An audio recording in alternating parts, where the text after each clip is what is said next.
and I know they're going to be cheering me along the whole way, and they'll get me through it, because there's going to be easy days and there's going to be hard days. My name is Clint Hrenek. I am the owner of 1211 CrossFit in Beloit, Kansas, which is north central Kansas. A little bitty town of 3,800 people. We're coming up on our 3-year anniversary.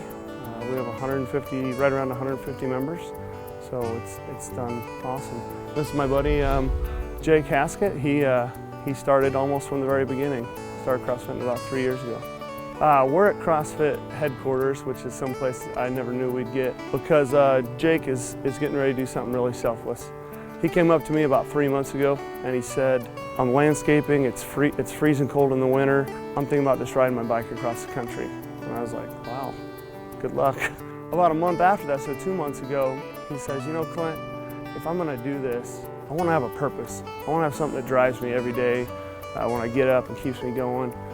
And he said, what if I did this for your son, Benedict, which really moved me, brought me to tears.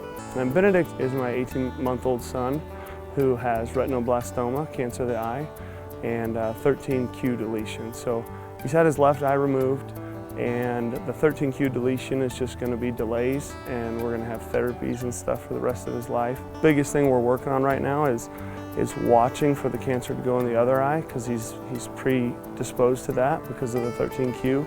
And so we're just going to do everything we can to make sure his good eye doesn't have to be removed. And then he said, and we have another member named Damaris, what if I did it for her too? If my ride across the country on my bike could raise funds for them, then it would give me a purpose to do it. Damaris is a 61-year-old CrossFitter who loves CrossFit, mother of 10 kids. Took us a year to talk her into trying it. After she tried it, she loved it. She was diagnosed with non-Hodgkin's lymphoma. She beat it once, it came back. She's almost done beating it again. She CrossFitted the whole time that she was getting her chemo treatments. She tried to do 100 squats every day while she's getting her chemo through IV. The doctors keep saying, keep doing your squats, Damaris. I rode bikes when I was a kid all the time, and then I rode a mountain bike around town and out in the country. I never really went more than 8 or 10 miles. So I've never really done any long distance stuff. The most miles I've ever rode on a bike is 60 to 65 miles. And I plan on the trip averaging between 50 and 60 miles every day.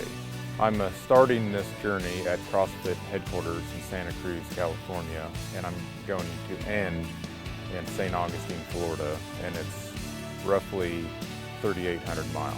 I don't think I could do it without the support of CrossFit and all of our members. What's going to be going through my head is the pain that I'm feeling at the moment is nothing compared to what Benedict and Damaris are going through with their cancer.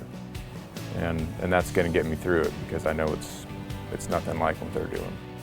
It's hard to put into words. I mean, that someone would want to do something that's going to be difficult, something that he's never done before, not really practiced for. It just means the world to us that he would sacrifice 3 months of his life for an unknown journey for the benefit of my child and our family. And he asked me, where am I going to stay? And I said, well, let's tap into CrossFit community, because I know they're so giving and they always want to help people. I've contacted 25 boxes so far that are going to either let him stay at the gym on a couch. Some of them have invited him into his home. They'll end up being about 50 boxes. I'm excited just to get to know all these boxes.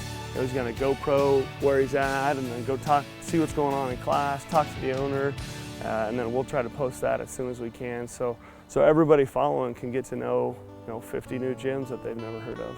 If you want to kind of track Jake on the ride and see where he's going or when he might be in your town, just to go meet him or offer him a meal or a pat on the back, we're going to post his route 5 days in advance.